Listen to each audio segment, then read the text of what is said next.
గురువు అంటే ఎవరో యోగి వేమన చాలా చక్కగా చెప్పారు. అది ఒక ప్రవచనకర్తలు, పీఠాధిపతులు, మఠాధిపతులు ఇలాంటి వారందరూ కాదు. నీవే భగవంతుడివి, నీలోనే భగవంతుడు కలడు అనే మాటలు చాలా తరచుగా వింటూ ఉంటాం కదా. గురువులను ఎందుకు ఆరాధించటం మొదలుపెట్టారు? 7 సంవత్సరాలు ఘోరంగా తపస్సు చేసి వార్తను చెప్పాలి అని చెప్పేసి తన తోటి శిష్యుల దగ్గర. మరి వ్యాసుడు అని ఎందుకు అంటున్నారు? వ్యాస పౌర్ణమి అని ఎందుకు అంటున్నారు? వ్యాసుడిని ఆరాధించాలని ఎందుకు అంటున్నారు? అసలు ఆయనకి వేదమే తెలియదు. చూడండి, ఏంటి సంస్కృతం నేర్చుకుంటే మాత్రాన ఆనాడు ఈనాడు ఎప్పుడూ లోకం తేరు ఒకే విధంగా ఉంది. ఎన్నో జన్మల పుణ్యఫలంగా నాకు లభించిన సద్గురువైన రమణానంద మహర్షి వారికి శతకోటి పాదాభివందనాలను సమర్పించుకుంటున్నాను. హిందూ బంధువులందరికీ గురు పౌర్ణమి శుభాకాంక్షలు. ఈరోజు గురు పౌర్ణమి. గురు పౌర్ణమి రోజు మనమందరము కూడా గురువులను ఆరాధిస్తూ ఉంటాం. మరి సాయిబాబాను చాలామంది గురువుగా ఆరాధిస్తూ ఉంటారు. ఈరోజు కాదు, బాబాను ఆరాధించకూడదు, వ్యాసుని ఆరాధించాలని ఈ మధ్యకాలంలో వాదన ఎక్కువగా వినిపిస్తూ ఉంది. అసలు ఈ గురు పౌర్ణమి అంటే ఎవరిని ఆరాధించాలి, ఎందుకు ఆరాధించాలి, అసలు ఈ సాంప్రదాయం ఎప్పటి నుంచి మొదలైంది అనే విషయాలు ఎంతో చక్కగా గత సంవత్సరం గురు పౌర్ణమి రోజు రమణానంద మహర్షి వారు చెప్పటం జరిగింది. మరి ఆ విశేషాలన్నీ మనము ఈరోజు వీడియోలో తెలుసుకుందాం. అసలు ముందుగా గురువు అంటే ఎవరు, ఈ విషయాన్ని తెలుసుకోవాలి అందరూ, ప్రతి ఒక్కరూ కూడా. చాలామంది గురువు అంటే ఎవరు అనుకుంటారంటే పాఠాలు చెప్పే ఉపాధ్యాయుల్ని, శాస్త్రాలు చదివి చెప్పే ప్రవచనకర్తల్ని, పీఠాధిపతుల్ని, మఠాధిపతుల్ని ఇలాంటి వారందరినీ గురువు కింద భావిస్తూ ఉంటారు. అసలు గురువు అంటే ఎవరో యోగి వేమన చాలా చక్కగా చెప్పారు. అది ఒకసారి చూద్దాం. కారు కారు గురులు కాగునింతము చెప్ప, శాస్త్ర పాఠములెన్ని చదివి చెప్ప, ముక్తి మార్గము చూపు మూలంబు గురుడురా, విశ్వదాభిరామ వినురవేమ. కారు కారు గురులు కాగునింతము చెప్ప అంటే పాఠాలు చెప్పే ఉపాధ్యాయులు కాదు గురువులంటే. శాస్త్ర పాఠములన్నీ చదివి చెప్ప, శాస్త్రాలు ఎన్నో గ్రంథాలు చదివి వాటిలోని విషయాలను చెప్పే ప్రవచనకర్తలు, పీఠాధిపతులు, మఠాధిపతులు ఇలాంటి వారందరూ కాదు గురువు అంటే. ముక్తి మార్గము చూపు మూలంబు గురుడురా, ముక్తికి మార్గాన్ని చూపించేవాడే గురువు. గురువు అంటే అతను ఆత్మసాక్షాత్కారాన్ని పొంది ఇతరులకు కూడా ఆత్మసాక్షాత్కారాన్ని కలిగించగలిగే వారినే గురువు అంటారు. అసలు ఆత్మసాక్షాత్కారం అంటేనే చాలామందికి తెలియదు. అసలు ఆత్మసాక్షాత్కారం అంటే ఏంటి? నీవే భగవంతుడివి, నీలోనే భగవంతుడు కలడు అనే మాటలు చాలా తరచుగా వింటూ ఉంటాం కదా. అలా నీలో ఉన్న భగవంతుణ్ణి నీవు దర్శించగలగటాన్నే ఆత్మసాక్షాత్కారము అంటారు. మరి అటువంటి ఆత్మసాక్షాత్కారానికి మార్గాన్ని చూపించేవాడినే గురువు అంటారు. మామూలు గురువులతో ఆత్మసాక్షాత్కారాన్ని పొందలేము. ఆత్మసాక్షాత్కారాన్ని పొందిన వారే మనల్ని కూడా ఆత్మసాక్షాత్కారం వైపు నడిపించగలుగుతారు. అయితే మరి ఇటువంటి గురువులను మరి ఈ గురు పౌర్ణమి రోజు ఆరాధించాలి. మరి ఆషాఢ శుద్ధ పౌర్ణమి రోజే గురువులను ఎందుకు ఆరాధించటం మొదలుపెట్టారు? ఇది ఎక్కడి నుంచి స్టార్ట్ అయింది, ఎవరు మొదలుపెట్టారు అనే విషయాలు సిద్ధగురు శ్రీ రమణానంద మహర్షి వారి మాటల్లో. దివ్యాత్మ స్వరూపులారా, ఈరోజు గురు పౌర్ణమి మహోత్సవం. ఎందుకు ఈరోజు గురు పౌర్ణమి మహోత్సవం అని లోకములో ఆరాధనలు చేస్తూ ఉంటారు అని అంటే 2500 సంవత్సరాల కిందట బుద్ధుడు అవతరించి ఈ లోకాన్ని ఆయన సుపావనం చేశారు. ఒక రాజకుమారునిగా పుట్టి భోగభాగ్యాలను అనుభవించకుండా సర్వసంగ పరిత్యాగి అయి 29 సంవత్సరాల వయసులోన బుద్ధుడు ఇంటి నుంచి కాలు పెట్టాడు. 7 సంవత్సరాలు ఘోరంగా తపస్సు చేశాడు. అట్ ద ఏజ్ ఆఫ్ 36, 36 సంవత్సరాల వయస్సులోన తాను ఆత్మసాక్షాత్కారం పొందాడు. మీకు అందరికీ బాగా తెలుసు, గయా క్షేత్రం. ఈ గయా క్షేత్రములోనే ఒక వృక్షం ఉంది. అది చాలా ఫేమస్ వృక్షము, అందరూ దర్శిస్తూ ఉంటారు. దాన్నే బుద్ధగయ అని కూడా అంటారు. 7 సంవత్సరాలు కఠోరంగా తపస్సు చేసి ఆత్మదర్శనం పొందాడు. ఆత్మదర్శనం పొందిన తర్వాత కళ్ళు తెరిచాడు. మళ్ళీ బయటికి రాలేకపోయాడు. ఆ విధంగా 35 రోజులు నిర్వికల్ప సమాధిలో ఉంటున్నాడు. మళ్ళీ అలా కళ్ళు తెరుస్తున్నాడు, మళ్ళీ లోపల పోతున్నాడు. 35 రోజుల తర్వాత బుద్ధుడు ఎంతో సంతోషముతో ఈ శుభవార్తను చెప్పాలి అని చెప్పేసి తన తోటి శిష్యుల దగ్గరకు, ఎవరైతే తనకు గురువుగా ఉన్నాడో కౌండిన్యుడు, వాళ్ళ కోసము కాశీకి బయలుదేరినాడు. కాశీలోన సార్నాథ్ అని అంటారు. ఈ సార్నాథ్కి వెళ్ళాలంటే పడవలో ప్రయాణం చేయాలి. అక్కడ తన గురువును చూశాడు, తన తోటి శిష్యుల్ని చూశాడు. ఎందుకంటే బుద్ధుడు కూడా కౌండిన్యునికి ఒక శిష్యుడు. మరి ఏం జరిగిందో బుద్ధుడు ఎక్స్ప్లెయిన్ చేశాడు. తనకు ఆత్మ సాక్షాత్కారం కలిగింది అని, బుద్ధుడు సాధించాడు అని కౌండిన్యుడు తెలుసుకున్నాడు. ఏం జరిగిందో తెలుసునా? గురువే ఇప్పుడు శిష్యుడైపోయినాడు. కౌండిన్యుడు నిరహంకారి, బుద్ధ నీవు నాకు గురుతుల్యుడవు అని చెప్పి కౌండిన్యుడు అతని యొక్క శిష్యులు అందరూ కూడా బుద్ధుని యొక్క శిష్యులైనారు. మరి మాకు జ్ఞానోపదేశం చేయండి అన్నాడు. కరెక్ట్గా ఆషాఢ పౌర్ణమి నాడు, అంటే ఈ రోజున బుద్ధుడు ఉపదేశం చేశారు. అందుకనే ఆషాఢ పౌర్ణమి వచ్చిందంటే చాలు బుద్ధుని యొక్క ఆరాధన చేస్తారు ప్రపంచమంతా. విన్నారు కదండి, అలా గురు పౌర్ణమి జరుపుకోవటం మొదలుపెట్టారన్నమాట. మరి గురు పౌర్ణమి బుద్ధుడికి సంబంధించింది అయితే మరి వ్యాసుడు అని ఎందుకు అంటున్నారు? వ్యాస పౌర్ణమి అని ఎందుకు అంటున్నారు? వ్యాసుడిని ఆరాధించాలని ఎందుకు అంటున్నారు?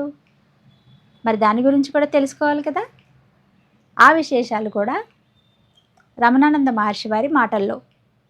బుద్ధుడు యావత్ ప్రపంచాన్ని అతను మార్చివేశాడు. నువ్వు ఇంట్లోనే ఉంటావా? ఉండు, పవిత్రంగా ఉండు. వ్యాపారం చేస్తావా? చెయ్యి, పవిత్రంగా చెయ్యి. భోగాలు అనుభవిస్తావా? ధర్మంగా అనుభవించు. నీకు ఏం కావాలని అనిపిస్తే చెయ్యి. అధర్మాన్ని ప్రవర్తించవద్దు అంటాడు బుద్ధుడు.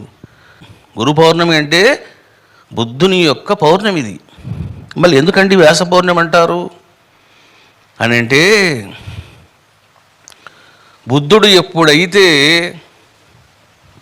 తన యొక్క జ్ఞానాన్ని బోధించాడో, తన యొక్క ఆచరణను చూపించాడో ప్రపంచమంతా మారిపోయింది.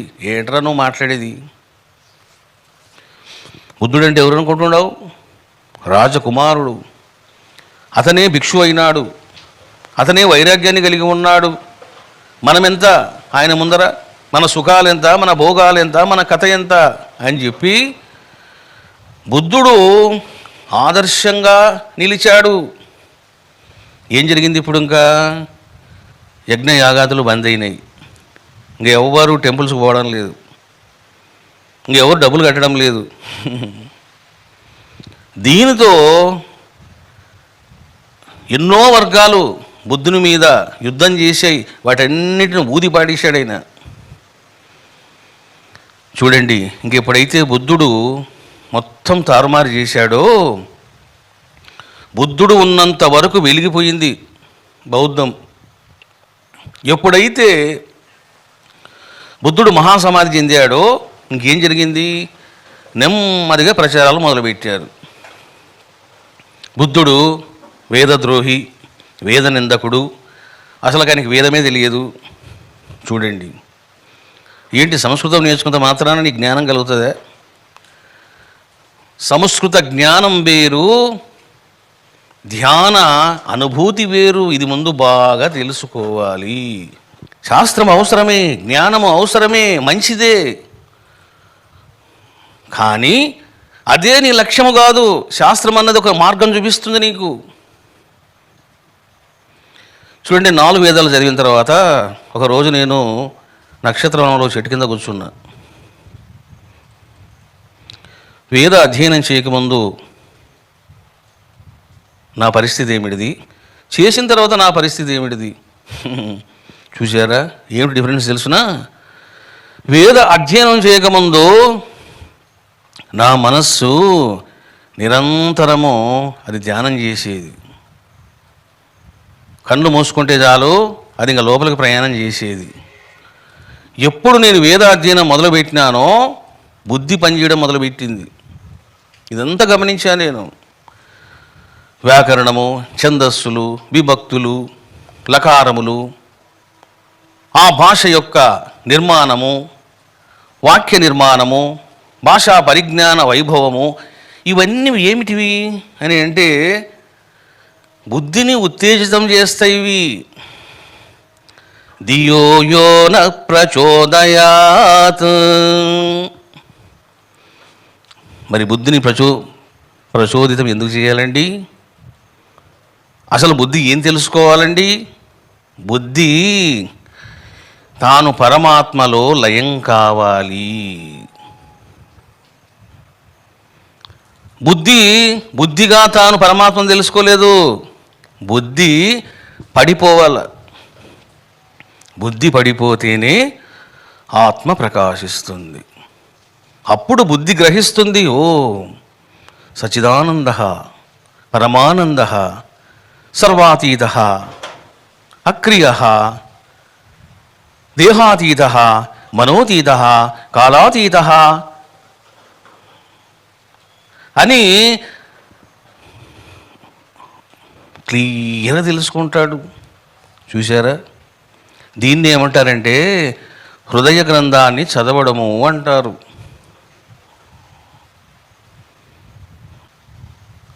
నువ్వు ధారాళంగా మాట్లాడొచ్చు, ఏం పెద్ద విషయం అది ఏమన్నా? చూసారా? అంటే ఏదో కొంత సబ్జెక్ట్ నేర్చుకొని అదే పరమార్థము, అదే ఇంకా పరమ విజ్ఞానము అనుకుంటే అది భ్రాంతి అవుతుంది. సరే, బుద్ధుడు ఆ విధంగా చేశాడు. బుద్ధుడు మహాసమాధి అయిపోయిన తర్వాత మరి శిష్యులకు బుద్ధుడు ఏం నేర్పించాడు? పవిత్రత నేర్పించాడు, చిత్తశుద్ధి నేర్పించాడు, వైరాగ్యం నేర్పించాడు, నిస్సంగత్వం నేర్పించాడు, నువ్వు మనసును ఏ విధంగా లయం చేయాలో నేర్పించాడు, పవిత్ర జీవనం నేర్పించాడు. అంతేగాని నువ్వు సంస్కృతం నేర్చుకొని, వ్యాకరణం నేర్చుకొని వాదోపవాదాలు చేయము, జ్ఞానం పొందుమని బుద్ధుడు ఎక్కడ చెప్పలే. చూశారా ఏం జరిగింది? బుద్ధుని తర్వాత శిష్యులు కూడా ఎవరికంతటి పరిజ్ఞానం లేదు. ఇంకేముంది, కొంతమంది వచ్చారు విద్వాంసులు. ఏందయ్యా నీ బుద్ధుడు ఏం చెప్తున్నాడు? శూన్యం అంటున్నాడు. శూన్యమని నీకు ఎలా తెలిసింది? చూశారా? ఆ కిటుకులు పట్టుకొని తర్కవాదం చేసి, వితండవాదం చేసి మొత్తము బౌద్ధ మతాన్ని సర్వనాశనం చేయడానికి కంకణం కట్టుకున్నారు. అప్పుడు రకరకాల దేవుళ్ళని దింపారు. చూశారా? ఎవరు కూడా బుద్ధుని ఆరాధించడానికి వీల్లేదు. ఇదిగో గురు పౌర్ణమి నాడు గ్రామాలు, నగరాలు బుద్ధుని యొక్క ఆరాధన చేస్తూ ఉన్నారు. రేయ్, మీరు ఇదే రోజున వ్యాసుని యొక్క పూజ చేయండిరా. చూశారా? ఇట్లా పుట్టింది. నేను వ్యాసుడంటే అసూయపడము, వ్యాసుడంటే ద్వేషాన్ని కలిగి ఉండడం, ఇటువంటి భావాలు నాకు ఉండవు.